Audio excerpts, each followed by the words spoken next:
guys, welcome to another episode of the dogood podcast with myself, Rob Watson, and this is episode 13, and by all accounts this is quite a bit of a landmark moment. And when you launch and create a podcast, is supposedly a lot of people, by the time they get to episode 13, can kind of like jack it all in, because either the excitement has worn off a little bit, which it certainly has. That's some of my own experience from it as well. You kind of always wanted to be like chasing the new thing that you want to be doing and starting without actually seeing something through. So this is a really good test for me to do that. But so yeah, I'm at episode 13. I'm giving myself a little pat on the back as I say that, because I want to keep going with this. I'm really excited about it as well. But yeah, it's definitely ups and downs, and I can understand why some people would be like, right, I've had enough, because I've had a few moments that myself. Well, anyway, before I get into today's episode, which is titled Everyone's Got a Story to Tell, I'm going to have a bit more background on why I've called it that. I just want to share a few things that are coming up on the podcast in the future, and just a few of the exciting people and things that I've got planned to be interviewing. So next weekend, I'm going to be going down to Bristol, and I'm going to be speaking with Cleena Jordan, who is the founder of Make Votes Matter. Now, if anyone who's listening to this, I'm pretty sure they'll be aware that the government at the moment is making a right shit show of the whole Brexit negotiations, and it is a real total, they've had almost 3 years to sort something out, and it's like right down to the wire, and they're making an absolute mess of stuff, and just everyone's incredibly anxious about it. So I'll be speaking with Cleena, and she's got some really great tools and great insight on how we can change the political system. Now, come on, that's what we need to do. We need to shake things up, don't we, big time? So I'm really excited about that one. And also, there's an amazing groceries near us called Unicorn, which has been going for about 25 years, and I'm currently chatting with one of the directors from that I'm going to be speaking to. It's very much about co-op. It's a cooperative. It's about people buying local. They really look after the staff. They reinvest in stuff. They pay fair wages. All these kind of things, which I believe is, if we want more businesses to be started and to be thriving, then that seems to be a perfect model. So I'm excited about that one. And then also I'll be speaking with a functional medicine doctor in the next month or so, which I'll be having on the podcast. So that's going to be, for me, really interesting, because my health and health as a whole is a real strong theme in my life, and something that I'm really interested in. I can see a lot of people, I've got a lot of health challenges, so I think having a functional medicine doctor on the show will be really inspiring and thought-provoking in many ways, and I know it'll help me. So yeah, they're just some of the people that I've got on and lined up in the next few episodes that I'll be putting out. So on to today's episode. Now, taking a big breath for this one, because this episode is, obviously I said it's about number 13 and lucky for some, but it's actually a really significant episode, this, for me, because I'm going to be sharing some stuff in here which I've only spoken to about a few people, and things that I've sort of played a significant role in my life. And that's why I've got the title called, Everyone's Got a Story to Tell. I did think about another title. This was going back ages ago, which was basically Big Boys Don't Cry, Why Not? And wanting to delve into that kind of thing, because it's very much linked to mental health, and we've all got mental health, and in this country there's a real taboo around mental health. I believe it's breaking down, and it really has been over, say, the last decade or so, and people are feeling more open and comfortable about talking about their feelings, talking about their anxiety, talking about the depression, talking about events in their life that have affected them. And I'm seeing some great changes, and people are really starting to shift in that way. It's still in the early stages, really. How many people would openly really want to talk about having suffered from depression or anxiety, or seeing therapists, or talking about traumatic events in their lives? And the reason why I want to talk about this today is because I think there's a real need for it, about us stepping up and talking and to sharing more about what's gone in our lives. And I want to mainly focus on the males, us boys, because there's some real issues if you look into society. Like, for instance, suicide is the most common cause of death for men between 20 and 49 in England and Wales. one person in 15 has actually made a suicide attempt at some point in their life. I found that quite mind-blowing, really, when I heard that one person in 15. So if you've got a family, we've all got families and quite extended families, the potential that one of them has attempted to commit suicide. Now that's quite a shocking statistic in my mind, and what for me, more so than the thing about, the most common cause of death between men 24 is suicide. It's actually, so where does this all come from? What's happening in people's lives? And my feelings are, and this is my opinion based on my own experiences and my research and my life and stuff like that, and I believe it stems very much back into growing up in childhood and how that evolves and stuff through society and the school system and however that be, and particularly when I'm with boys. So I had that working title a while ago, Big Boys Don't Cry, Why Not? Well, I can guarantee every boy, every guy who's listening to this has most often been told by someone, come on, grow up, big boys don't cry, you need to man up is a bit of a term of it, or you need to be strong. When we look around at kids, look at kids like, 2, 3, 4-year-old kids, little boys and little girls will cry just as much. We'll just cry, if not, sometimes little boys will cry even more. But at some point along the line, I believe boys are discouraged from crying because it's a sign of a weakness. Now, if you look at a little boy crying or anyone crying, they have someone that they'll fall over, they'll hurt themselves, or something will get said and they won't get their own way, whatever it is, and then they'll really have a big outpouring of tears and be really emotional. But then as soon as they've released that, they're back to being the bubbly self. They're back to like whatever they're doing, running around. The moment we start saying to kids, you need to hold that in, you shouldn't be doing that, you need to bite your bottom lip, what's happening? All that emotion that's wanting to come out is actually getting suppressed and it's getting pushed down. And what sort of damage is that laying for the future generations, and what damage is that doing for them as they grow up in their life? And every time they have a feeling, it's like, no, put it down, or don't let it out. Imagine the difference we would make if we really encourage kids and adults now to own their feelings, to know that it's okay to have a good cry, it's okay to be vulnerable and to share things that have gone on in your life. And I think that's a key thing, about us being vulnerable and realizing that it's brave to be vulnerable. It's actually very powerful and it's very empowering to share what's going on in your life, and it's very important to own our feelings, own our own journey, and then I think we can break free of this taboo around stuff, around mental health, particularly in this country. Like, look at America, practically everyone's got a therapist, and it's been like that for decades, and because they really feel much more comfortable talking about the feelings, where over here it's like, no, you still thought of like as a bit like it's there's something wrong with you.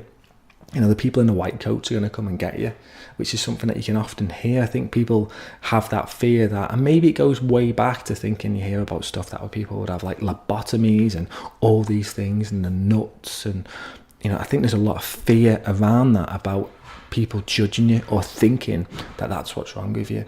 So that's what I'm going to talk about today. And I already have been talking about it now for a little bit about emotional health and mental health. And I just want to share now my own story. I want to release this. Now, this isn't easy for me to talk about this and to share certain things, but I believe, like I said, there's strength in sharing. There's being brave when you're being vulnerable. And I believe by me sharing the things that have maybe happened to me in my life can potentially help others on their way and maybe realise that we're all going through some stuff. And you just that's the thing, everyone's got stories to tell. We just don't know what someone else is going through, what's made them feel like that, whether something got said to them when they were a short child, an event happened to them. The more we can give people, say, the benefit of the doubt, then I think it's going to make a big difference. So anyway, on to my story. I'm kind of taking a little bit of a sidetrack there because maybe I'm putting off talking on it. But anyway, so something that's really affected me in my life and really had a huge impact for me was when I was 15.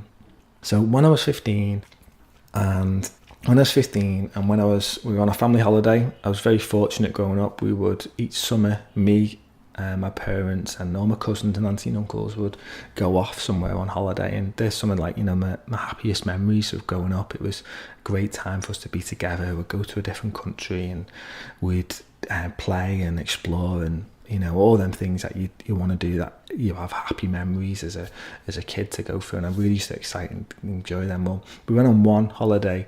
We went to the Caribbean, as I said, when I was 15, and we had a great time. Really beautiful place, and had lots of fun on that trip and all that stuff. Well, anyway, I can't remember when it was. It was part of the way through the trip. In the shower, as you do, get in the shower, washing yourself. And then all of a sudden, I get a sense that something's wrong with me, and even just me saying these words now is really tough for me to say. It's really challenging, you know. But basically, I found a lump in one of my testicles. Even just saying that term, you know, it's like I just don't feel fully comfortable with it. But I've got to own that, you know, own my story, and that's what I'm doing today. I'm owning my story. Well, anyway, I find the lump in one of my testicles, and straight away I'm like, what's going on there? It was quite small, and I'm like, I'm just gonna. And I remember sort of coming out of the shower and just lying on the bed for a little bit, just thinking. Like I was only 15 at the time, and I'm like, it was pretty terrifying, really. And I kind of like, well, anyway, I monitored it for a little bit, over a bit of time. But the thing is, I didn't tell anyone about it. I wasn't brave enough to stand up and to tell someone that this is what was happening to me and this is what I found. And to give a bit of context for this, during this time, and anyone who's listened to this that went to my high school, I think there's a few people that maybe listened to it that were in my year. There was a guy in our school called Rob Humber, and he had cancer, and he was basically the most popular kid in school, or definitely the most well-known kid in school. And it kind of like rocked our year a little bit when we found out that this lad had cancer. I think he had stomach cancer.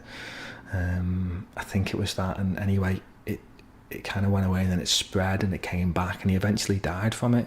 And it was quite a drawn out process for it. So I had this all in my mind, thinking, shit, I've got cancer. That's what I've got. I've got testicular cancer and I'm going to die. Well, anyway, these are all the things that were swirling around in me. And anyway, I come back from the holiday and I'm still checking it and noticing that the lump's getting a bit bigger. It's getting a bit bigger. And I was so scared. I was so full of fear. And because it was in a particular place where, you know, say for instance, you've got something on your arm, or you've got something on, you know, your ankle, whatever, it's in a place there where maybe you feel a bit more comfortable off. But because where it was for me, I felt really embarrassed that it was there. I didn't want to go and see someone and be like, to be looking at me, and I had all this stuff in me, you know. I felt a lot of shame around it. Well, anyway, you know, I didn't talk about it. I didn't go to see someone instead. And now I've got the dog going crazy in the background. I don't know if you can hear that. But anyway, I didn't actually go anywhere and do anything about it. Instead, I just held on to this feeling and inside of me, and it was really eating away at me, because I'd basically convinced myself that I had cancer, that I was going to die, basically, because I didn't know anything about it. And I just thought if you got a lump somewhere, it was cancer. I didn't know it could be anything else. I just assumed that I had cancer. But I was so scared that I couldn't tell anyone. I couldn't even speak to my parents about it. Couldn't be brave enough. I do remember one moment where I came so close. I was just like, and then something just stopped me. Just stopped me from speaking about it. And I remember being in school. I remember just being like, you know what, I don't even know if this is even coming out of me right now or whatever. I'm kind of just, my head's getting a bit fuzzy talking about it. But I think it's best to come out and talk about stuff. Well, anyway, I spiraled into a little bit of a depression, really, with all of this, because I would constantly be thinking about it and worrying about it. And then I would do anything that I could to not think about it. I would turn to drink, I turn to drugs. I wouldn't want to be alone much. I'd always want to be out with my friends, because I wanted a distraction. I wanted a distraction from feeling this way, because it was not a nice feeling to be feeling, thinking you've got something wrong with you, got a lump, it's been growing, and all this thing. Well, so this has had a really significant impact on my life, because this happened to me. I found this when I was, like I said, 15. I was too scared to do anything about it. I was too scared, and I didn't do anything about it. And it's really shaped certain elements of me. It's made me have a lot of, it's made me have issues with my own body image, having shame around that, not feeling totally comfortable in my own skin. And I know there's not just that, it's other things, but that's really played a role in that. So I'd like to think, me talking about this is me releasing the charge of this. So you may be wondering, did I ever get it sorted? Did I ever find out what it is? Well, I did, actually. Yeah, it took me over 20 years. So I find this at 15, and it wasn't until I was 36 that I actually faced up to it. Now, okay, I wasn't, basically, after a few years of not doing anything about it, and going through all that feeling of I've got cancer and I'm going to die and stuff like that, and any sort of pains, I get a bit of back pain, and I'd read stuff saying, I heard back pain can be linked to cancer. Basically, anything that you type into the internet or anything, and you put anything in, you just don't want to know, do you? Because one of the things that comes up could be cancer. And there's this real big thing in society around the C word, around cancer, and it's not a very empowering thing, is it? There's a lot of fear around it. There's something recently that I've heard, it says 1 in 2 people will get cancer. Like as if it's, it's a foregone conclusion, like you can do nothing about it, which I think is very disempowering, because I think we can do a lot. We look after ourselves physically, emotionally, spiritually.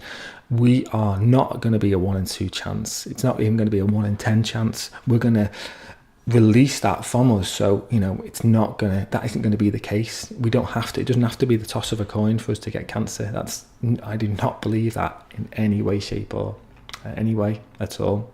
I think we can actually do a lot of things, and that's probably why I actually faced up to this a few years ago, is because I'd gone on my own journey spiritually, and finding out a lot more things about health and how we can actually empower ourselves. Because if I was just going to a normal doctor, it doesn't feel that empowering. It can feel like you're just handing yourself over to them, and they're just going to give you some sort of pill. Anyway, it took me till I was 36 to face up to this, and I had a big emotional. There was this series that we were watching, a docu-series, I think it was called The Truth About Cancer, and it brought it all back up into me. It's like as if I'd buried it for so many years, because by the time I got to 20, I was kind of thinking, well, I've not got cancer, because if I'd got cancer, I'd be dead by now, wouldn't I? But then you can hear stories of people how cancer can grow in them for 10, 20 years, and then all this stuff. So I had all this shit swirling around in me as well, but I kind of, in some ways, buried it. I had buried this deep inside of me, thinking, I'm okay now, I'm okay. But I never actually faced up to it. I never actually faced up to find out, what was it? What is it? Can I do anything like it? Because the lump was still there. It hadn't grown. It basically grown to a certain size and then just stayed at that size. So all these things.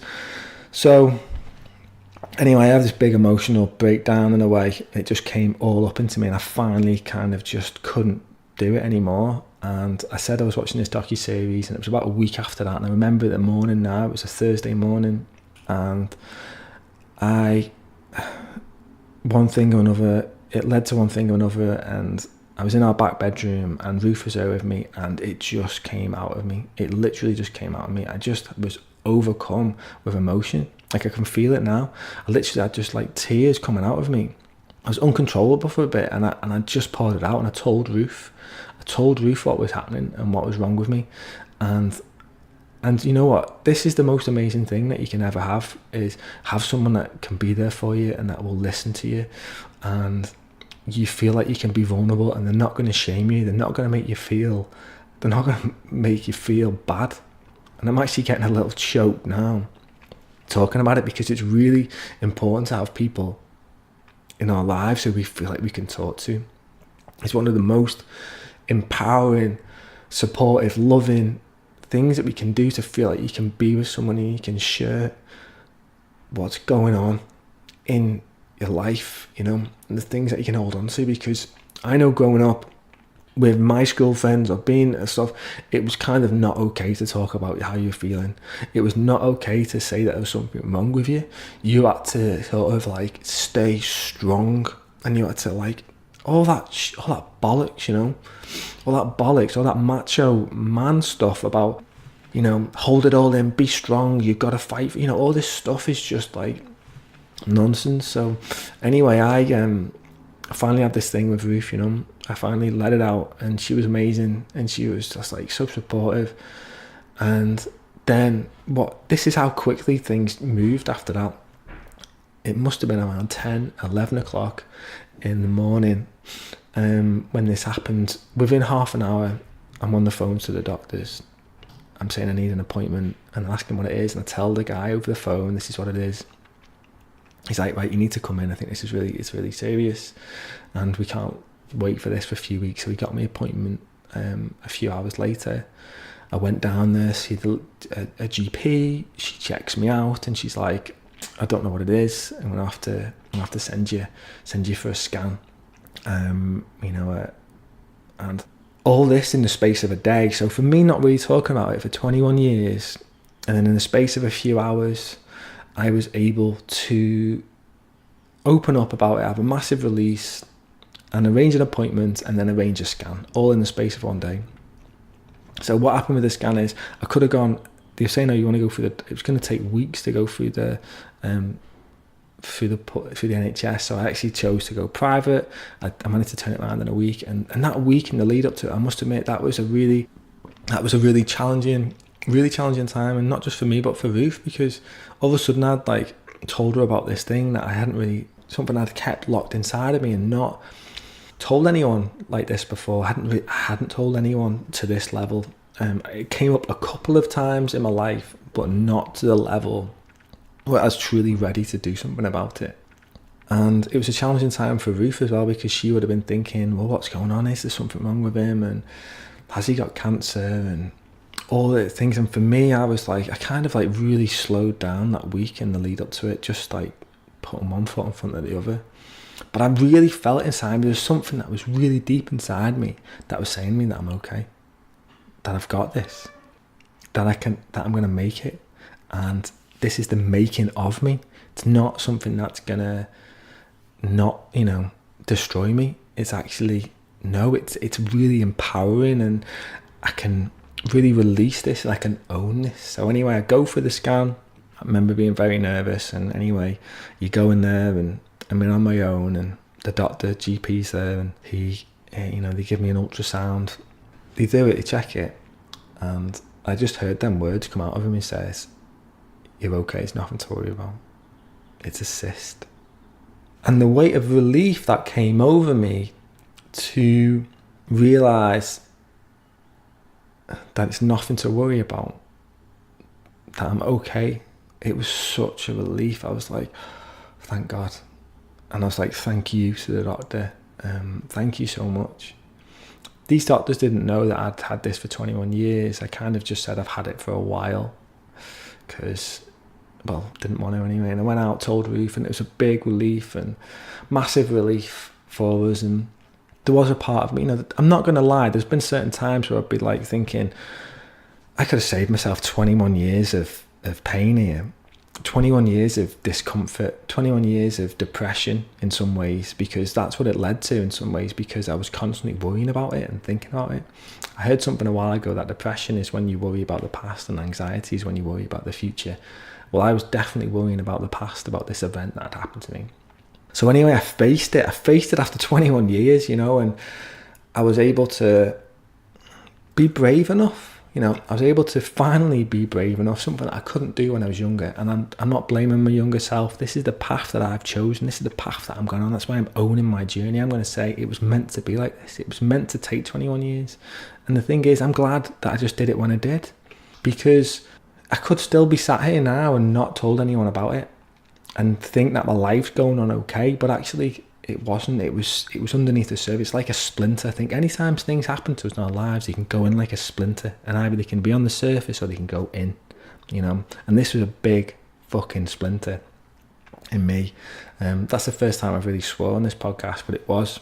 And me having the emotional release to Ruth and then going and seeing this was really pulling out that splinter, that big splinter, that dark splinter, that's left it was a very dark cloud for me at certain times. And I just touch on certain things. So I didn't really know how to sort of express and talk about my feelings, to own my feelings. I've always, for 30 odd years, I always found it difficult to say how I was feeling. All I could say was, I feel bad. That was it. I could sum it up by saying I feel really bad.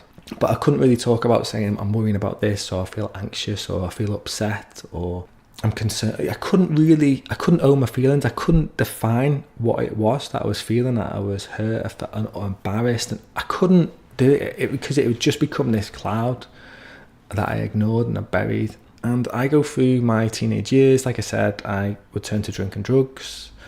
And that didn't help, as you can imagine. I didn't necessarily just turn to it that, because I was drinking a bit before this anyway, but it definitely would help a bit. Well, not even help, it would just bury stuff for a little bit. And then obviously when you wake up in the morning, you feel even worse. And it wasn't like this was always on my mind all the time, but it was. I kind of remember a switch flicking when I was 15 and feeling like pretty happy and chilled out relatively before that. And then after this, it's like, no, it wasn't. It was, times were changing for me. And then when I was in my 20s, I remember, because I couldn't sort of deal with my emotions and stuff, I finally went to the doctors and I was just telling, but again, I didn't tell him about the lump. I just told him that I was feeling really bad and I feel depressed and stuff. And because I didn't really own what was going on, the doctor was like, okay, well, I think you need to put you on antidepressants. So when I was 25, I took antidepressants for a couple of years, and they definitely helped in the initial phase. I definitely felt better for maybe about 3 to 6 months, but then after that, it just made me. I actually believe that the antidepressants made me feel a lot worse, because I was kind of I took them as a bit of a crutch, because I think if I don't take them, I'm going to feel worse. Well, I got all sorts of things off the back of it. And the thing is, if anyone's on antidepressants or anyone who's listening to this, have a look at the side effects. Go through them all, because I don't even believe how the hell some of these things can even be prescribed to people when you see the horrendous side effects of stuff. The biggest thing that happened to me was insomnia from it. I would feel really wired from taking them. Now, surely that's not the answer. Like I said, I felt calm for 3 to 6 months, but after that I just started to feel wired taking them, and then I couldn't fall asleep, so I'd feel even worse in the morning. And some stats that are going on at the moment, I believe like antidepressants, when it was just come out recently, antidepressants use has doubled in the past 10 years. Maybe it's just because people aren't in a place where they can really own or want to get to the bottom of stuff, because when I was 25, I wasn't in a place, I wasn't emotionally strong enough, mentally fit, whatever. I wasn't in that place where I could really talk about what was going on with me, or to get to the root cause. It was a band-aid for me, and that's what it is. And I think that's what a lot of people are doing now still, and I just don't think it's the answer. It can be a short-term fix for people, and it worked for me. It was the right thing for me at that time. But I'd like to think me sharing this, if some people are on them, or know if people are on them, or ever get offered them by the doctors, because they're getting like pop it, it's like handing them out like candy in some ways, the way it is. And I'm not really want to have a go at the GPs and stuff, because under a lot of pressure, and I've got to see 30 people in a day. I just want people in and out, because they can't really get to know the patients or spend enough time with them to get to the bottom of things. They know they have a short window and they're overstretched and all this stuff. So it was a band-aid for me. Then around about 27, I remember going back to the doctors, and he was like, "Oh, we think you need to put you on another set." And I'm like, "No, I don't want to go anymore." I remember having this conversation with him, saying, "Listen, I don't want to have any more taking them. I want to come off them. I want to speak to someone instead." So this is something that's really helped me. Is I went to go see a counsellor when I was I think I had about 8 sessions with a counsellor when I was about 27 or 28. And just talked about the stuff that I was feeling, and that helped, because they start to help you put things into perspective. And what I really like about seeing a therapist is that it's, like I said, it's amazing to have someone, close people in your lives that you feel you can open up and talk to, but it's also really incredibly empowering and a massive release to go and sit down and talk to people, someone who you don't know, they're not in your family, they're not in your friends, someone you're just going to go see for 1 hour, and you can pour out all the stuff that you want to do, and they're not judging you. You don't have to go home and be thinking about this person. This is the thing about therapists and counsellors. This is what they're trained to do. They're very, a lot of empathy, a lot of compassion, a lot of understanding. And the stuff that you will most often be talking to about them, they've heard 1,000 times worse than this stuff. They've heard some real shockers. So it's highly unlikely that the stuff we're talking about is anything new to them. And even if it is, they can cope with it and they can deal with it. So it's really, I find it just amazing to be with someone, and then they can give you some tools and some techniques and help you to see things from a different perspective. And that's really helped me massively. And I'm 39 now, and I still see a therapist once a month, and it's really empowering for me. It feels good. It gives me opportunity to check in, and I still have times where I feel really anxious. And there's look at the world at the moment. It's very unsettling, and during that phase we've got our own personal stuff going on, and I think it's important. Well, it's very important for me to have someone I feel like I can sit down and talk to, and talk about what's going on in my life and the things that's been affecting me. But also this thing just tying back into men, because I think it's time now. I think it's time for us now to do away with this macho image, this thing like you got to stay strong, you got to keep it inside you got to be strong for them or be strong for this, when actually all it is just like going inside you. I'd love to think that me sharing this now will help someone who another guy or girl or whatever, that something's going on in your life and you've been holding on to it, and you're too scared to face it and know what it feels like to have something wrong with you, or to think that you got something wrong with you, and you're terrified to death. You're completely in a straitjacket in a way, and what's the worst case in death, and I suffered in a way for that long, not knowing about something when I could have dealt with it. And as soon as I had that release and I spoke to Ruth and I went to the doctor, it was like, so much pressure came off me, because I wasn't carrying it as much. I wasn't carrying all that on me. In fact, I'd opened it up, and then all of a sudden I had this support around me. I had these appointments lined up. Everything was in place for me. I just had to show up. And the worrying is so much worse than the knowing. I believe that, because we can worry, our minds taking us off to the worst case scenario and this and that, our ego, and it can be painful. It can be really painful going through that. So yeah, if anyone's listening to this and they've been holding on to something, it's okay to talk about it. There is really, deep down, when it comes down to it, there's nothing to worry about. Finding out the truth is never the worst thing, because there's always an option for you.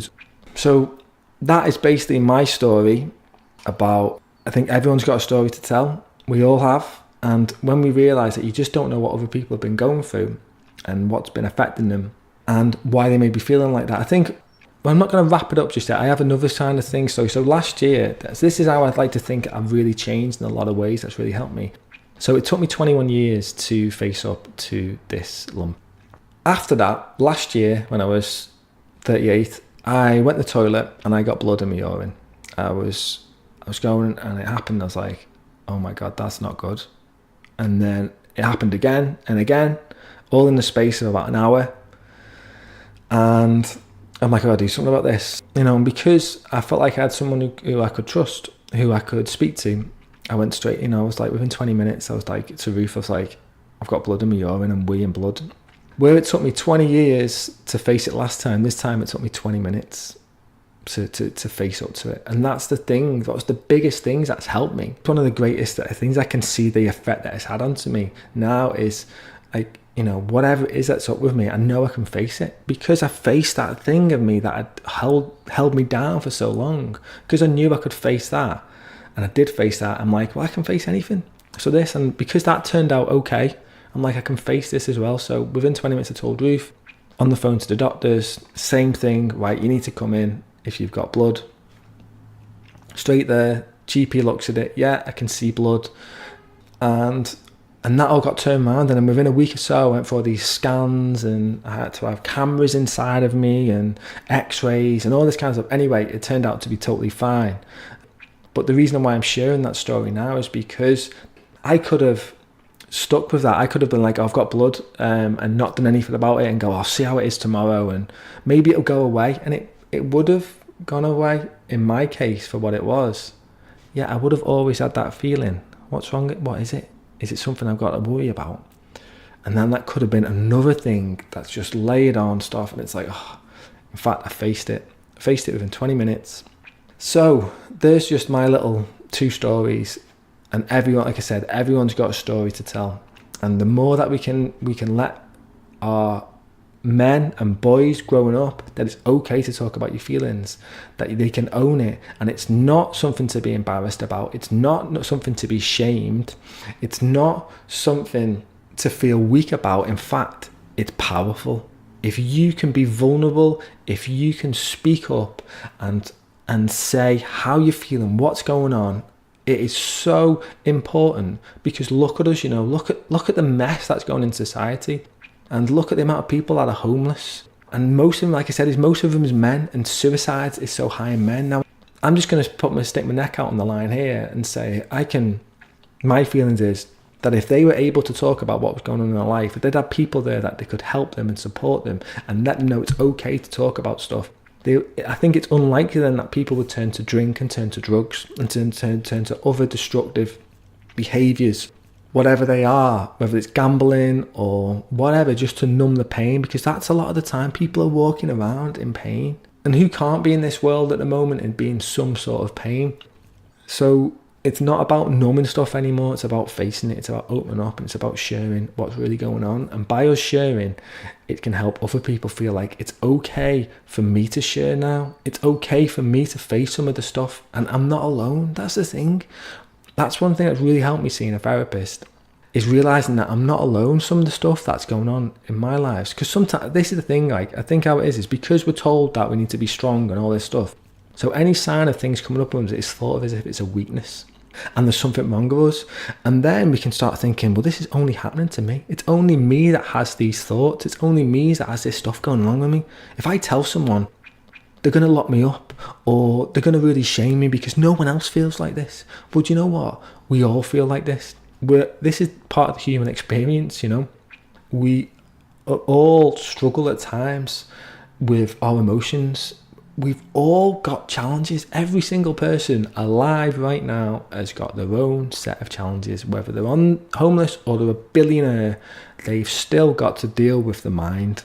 And the mind is one of the biggest things to face in our lives because of the way it is, and so I'm just going to share now, just before I wrap up, I'm going to share a few things that have helped me to own my feelings. Now, as I said, I've spoke about seeing a therapist. Back in 2012, I started to meditate. Now, I actually think my life truly began to transform back in 2012. It's quite a significant year as well. 2012, something that will always live long in me. Well, I started to meditate. I came across a David Lynch video. He was talking for about 6 or 7 minutes, and it was all about meditation, consciousness, and creativity. And because I'm in the creative sector, as soon as I heard creativity, I'm like, oh, I'm in. And I listened to him talk about when he first started to meditate and the difference that it made to him. Massive light bulb went off in my head, and he practices transcendental meditation. So I got online, did a bit of research, and it turned out that the European Centre for Meditation was only a few miles away from where I lived growing up. And I'm like, well, if I need a sign from somewhere, that is definitely a sign for me that I'm going to go there. So I went along there, I had an introductory talk for free, and then I did a 4-day course. When I say course, it wasn't intense. It was just 4 days, probably about 2 hours each time, where I got taught to meditate, and I got given a specific mantra for me. Now, that has released so much pressure from my life, and stress and anxiety and pain, because I've been able to, rather than, up until that point, I was quite, I would drink quite a bit, and when I would drink and when I get drunk, I would be like a really lousy drunk. I'd really go, there was no like have a few beers. It was like go right the way and push the limits to it and have the worst hangovers and the thing is, some of the biggest mistakes I've ever made in my life has been on alcohol. The things that you truly regret. Well, anyway, I now had a technique in for me which was so empowering. That was meditation. That's what it felt for me. It's like, oh my God, I've got this. And before that, before I started meditating, I used to be popping ibuprofen and paracetamol like they were sweeties, you know. Every night before I go to bed, I would be popping a few of them to help me sleep, to take away some of the tension and the pain that I'd be feeling in my head and my neck. So, and here's the thing, as soon as I started meditating in, you know what are we in now? It's April, isn't it? April 2012, when I started to learn. So I'm coming up to 7 years. And when I felt the difference straight away. I felt like this weight was just releasing. It was like as if it was just moving from my head. It was just like, just letting go from the first time that I've meditated. Since then, I have barely ever taken a paracetamol. I can't remember the last time I took one, when I used to take them every day and night. And I think it did tie into me taking antidepressants, 10 years before that. Like I said, it caused me to not sleep well. I felt 10 times worse after taking antidepressants than before, which, go figure. And this is the great thing about meditation. I paid to learn it. Now I have got that in me. I did it this morning. I had my cup of tea and then I sat up and I meditated for 20 minutes. And it's one of the most empowering tools that I've ever used, and techniques, because it's mine wherever I am. I could be anywhere, but I just have to close my eyes and do my mantra for a little bit. And it helps to release the charge, the build up from daily stress, which we can get all the time. Whether you're driving to work, the stress is driving to work. You could be running a bit late, or people could be pulling up or pulling over you, or you got to get through the lights and someone's beeping at you. These are all little stresses for us, and often they just build up, and that's why a lot of people will turn to drink at the end of the day, or turn to smoking and turn to these things because they want something to help with it. And I think it's all well and good having a drink from time to time and stuff, but it's when it becomes a crutch, and when you're using it to numb your feelings, and you're doing it because you're in pain. And I think that's why a lot of us are doing these things. Like I said, we're in pain. So meditation for me has been a way to release that pain. I remember it was so an amazing time for me. And I know sometimes people will think, I shouldn't have to pay for meditation. Well, I'll tell you what, I paid for that, and it's the best thing that I've ever paid for in my entire life. So that's about meditation. Therapy really has helped. Meditation on top of that, wow, phenomenal. The other thing that I started doing back in 2015 was starting to journal. Again, it's about owning my feelings and owning my thoughts. And it's something so amazing about, because often, you can be worrying about something and it's just swirling around in your head and it's just like all over the place, when actually it really helped me to go, I'm just going to sort of channel this out of me. I'm going to pull it out. I'm just going to write what's going on in my head. What are the things that I'm thinking? What am I feeling? And this is how I've been able to really own my feelings, because rather than just all be jumbled up in my head, instead now I'm able to just, when I'm not feeling too good, I'll just sit there and journal for, it could be 10 minutes, it could be an hour, and I feel better because it's literally releasing out of my hand. It's no longer in my head, it's now on a piece of paper.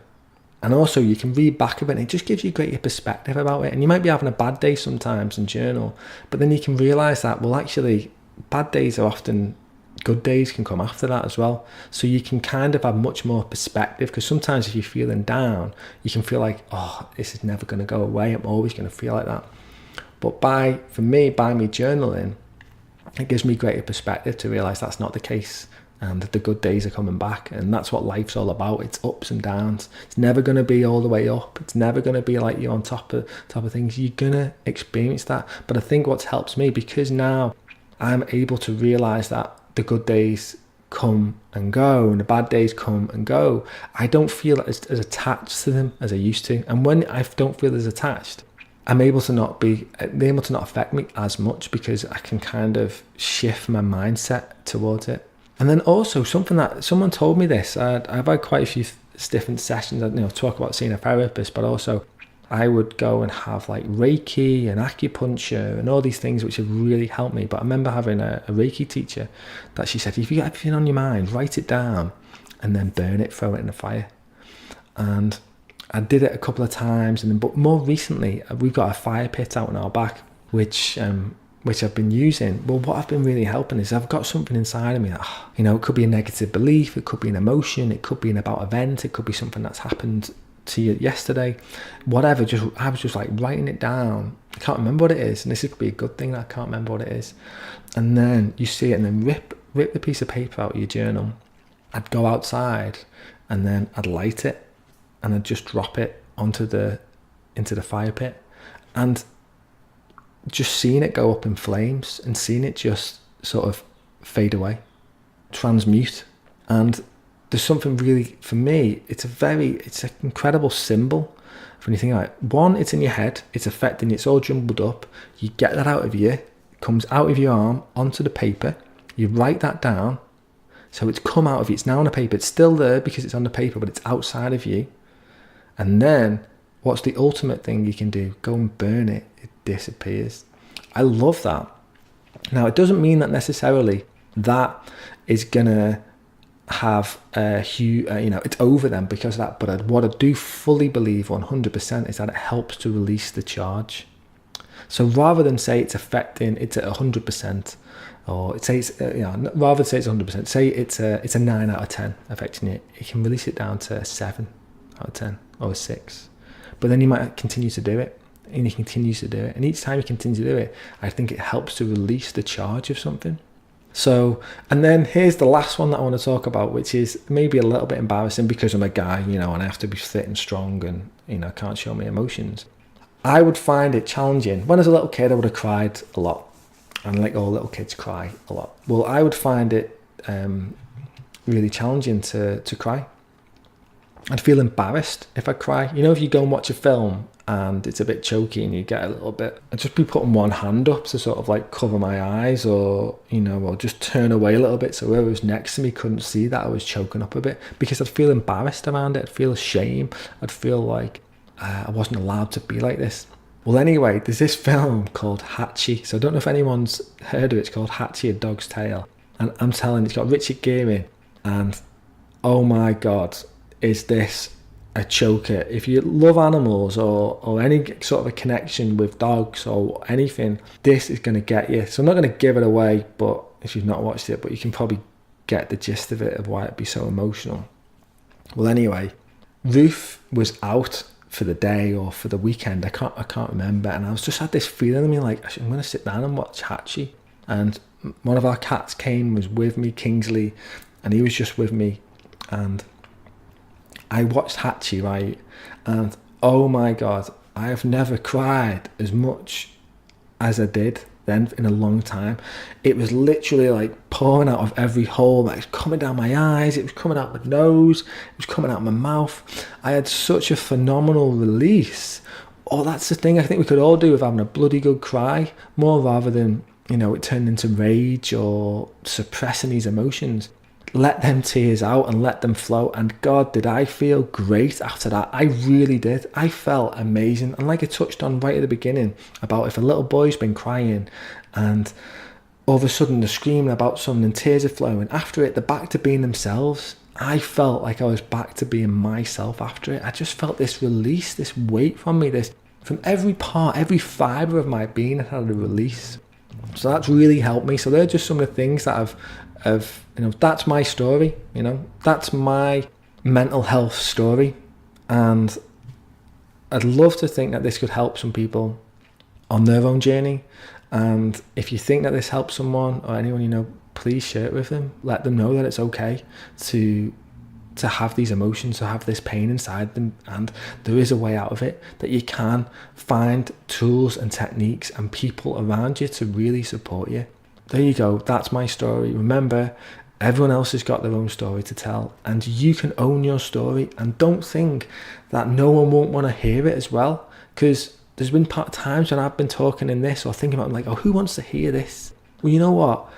I want to hear it. It's helping me to release some of the charge that's still there for me with things. And I already now, I wasn't feeling in the best place before I started this, because possibly I knew what was going to, come out. But I'm already feeling a lot lighter and more energized, and my head is feeling clearer because of it. So anyway, there you go. I think I've spoke for long enough today, and I really appreciate you tuning in. I really do. And I'll include some show notes for this I can't remember what I've actually spoke about, but I will do. I'll send you a link to Hatch Eat a Dog's Tail. There you go. If there's one thing that you do, if you find it struggling to get in tune with your emotions, sit down on your own and watch Hatch Eat a Dog's Tail, and there you go. All your answers, all your problems will be answers. Now I'm only messing. But anyway, I appreciate you listening to me today. Appreciate me having this platform to do this. And if anyone's thinking about setting up their own or doing a podcast or doing a YouTube channel or writing a blog, I just say go for it, because it's really helping me to give a platform for me to share about the things. And just to swirl this right back in, it's called the Do Good podcast. So I think there's so much good that can come from us talking about what's going on. Like my story of me facing up to some of my biggest things has had a tremendous impact on me. And it's done so much good in my life, in my relationships, for me, for my health. It's done so much good now. And if I can do good now in turn in sharing this story and it can help others, then I'm doing good, Anna. And we can all do good. So anyway, thank you for listening. Until next time, have a good one.